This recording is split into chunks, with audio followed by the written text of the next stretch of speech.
என்னடா சவுண்ட் குடுக்குறீங்க? தலைவரே, பொதுக்குழு கூட்டி இருக்கிறோம். நீங்க இந்த பொண்ணை வச்சிருக்கிறது தொண்டர்களுக்கு பிடிக்கல. அவனுக்கு பிடிக்கலன்னா விடு, எனக்கு பிடிக்குது.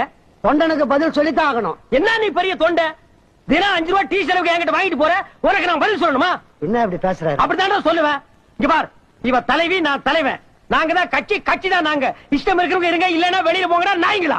அது என்ன நீங்க டெய்லி கட்சி ஆபீஸ்க்கு வர்றது, ஆளுக்கு ஒரு டீயை குடிக்கிறது, பேப்பர் படிக்கிறது, அடுத்த கட்சியை பத்தி பேசுறது? இனிமே நீங்க எல்லாம் வரக்கூடாது, வெளியில போங்க. செவரு, பாலம், மரம் எங்கெங்க கேப் கிடைக்குதோ அங்கெல்லாம் தலைவன் தலைவி வாழ்க்கைன்னு எழுதுங்கடா. டேய், இனிமே இந்த பொதுக்குழு எல்லாம் நீ அடிக்கடி கூட்டக்கூடாது. பொதுக்குழுனா என்னங்க? ஊரை எப்படி கொள்ளையடிக்கிறதுன்னு கூடி பேசுறதா. மூஞ்சிகளை பாரு, 10 ரூபாய்க்கு நயா பைசாவா மாத்தி கீழே போடு. எவனா செடி அணைக்கிறான், எல்லாம் உளுந்து பொறுக்குவானுங்க. போரிக்கு பசங்க. நீ வா, நம்ம போலாம். ஊர் உலகத்துல நடக்காத விஷயமா?